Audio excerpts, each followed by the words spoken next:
Welcome to the first film in our three-part introductory series to systems change. In these films, we'll fill into the following learning questions. What are systems and what is systems change? What are systemic worldviews and why are they important? And how can we work systemically for transformation? Our world is alive, beautifully complex, and continuously changing, creating vitality in a dynamic dance that's been forever unfolding. Yet we face interwoven crises that undermine our world's ability to thrive. Biodiversity is plummeting. Wealth is increasingly concentrated. Policies fail to work for the people. We sense frustration among those working to effect change, that the outcomes they are striving for aren't holding. In these films, we'll introduce ways of thinking, acting, and being that embrace complexity and enable us to effect lasting and deep transformation. This is the work of systems change. Systems change practice is continuously evolving from multiple ways of knowing and being in the world, and to honour this multiplicity, this series of films has been informed by practitioners from diverse lineages from around the globe. Our intention is to lay fertile ground for you to navigate the diverse field of systems change and increase your capacity to see the world with a systemic perspective. We acknowledge that although the term systems change came into being within a Western context in the 20th century, the lineages of systemic practices are much wider, deeper, and older, rooted in traditional and indigenous ways of knowing and spiritual belief systems. We also acknowledge the limitations of the English language and its entrenched colonial nature in systems change discourse. Let's begin with exploring the first learning question. What is a system? There are many ways to understand and define a system. A shared understanding is that a system is a set of elements connected by relationships that create a functional whole. Systems can be simple and closed, like a bicycle, or complex and adaptive, like the human body, composed of cells, organs, blood vessels, bones, and more. Through our experience at the School of System Change and through dialogue with other practitioners, we've found that although there are multiple understandings of systems, they share similar and interrelated qualities. The first quality is nestedness. Simply, systems live within systems. Let's return to the human body. Cells are nested within organs, which are nested within the body's internal systems, each with its own function, like the circulatory system and the digestive system, and support the body as a whole to function and live. But let's take it further. We humans are nested within our families, within our neighbourhoods, within our food sheds, in which we rely on agricultural systems and transport systems, which are nested within political and economic systems, which are nested within our planetary systems. Everything lives within systems that live within systems.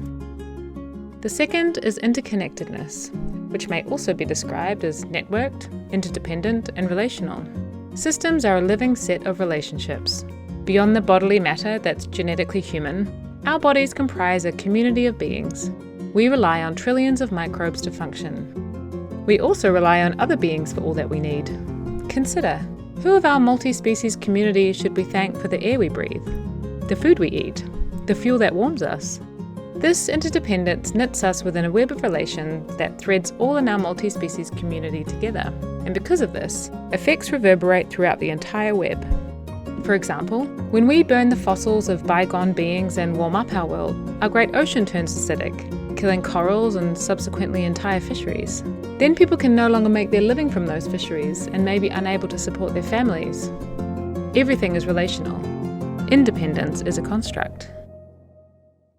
This interconnectedness repeats at multiple levels throughout nested systems, and over time creates patterns.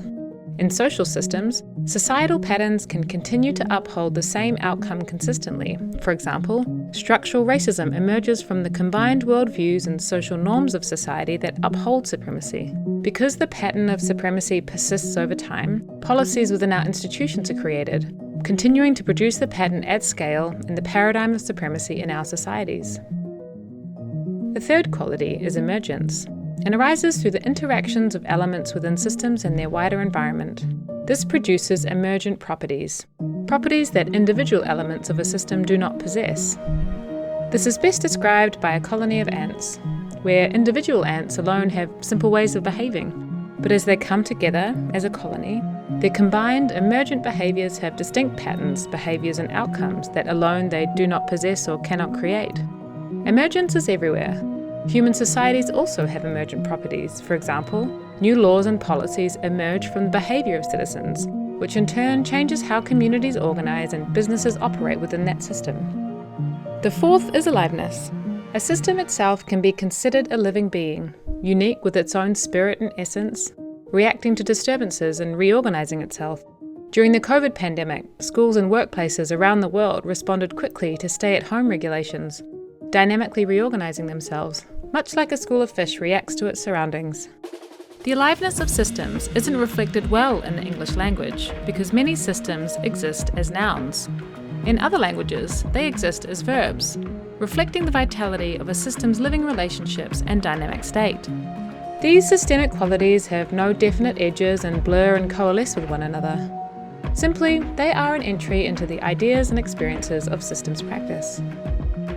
Let's move into our next learning question. What is systems change?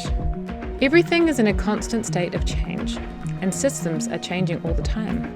However, sometimes that change is gradual and hard to see. In seeing the world as nested, interconnected, emergent, and alive, we may be able to better spot the patterns of changes and how change can be influenced. Systems change when the repeating patterns of systems are disrupted, which can lead to new relationships, new patterns, new outcomes.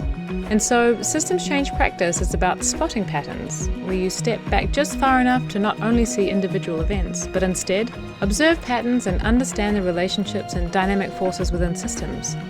Then we may discern what interventions to experiment with to disturb the repeating patterns that uphold these system structures and cultivate the conditions for new patterns to emerge. Disturbances can arise from conversations at the dinner table, to workers' rights protests, to new school curricula. All can disturb patterns, scaling from our inner worlds to our societal systems. As we seek to shape change, our systems practice asks us to think and act systemically. Change is the process and the outcome. Systems practice is the continual process of learning and adapting in an unpredictable, non-linear world.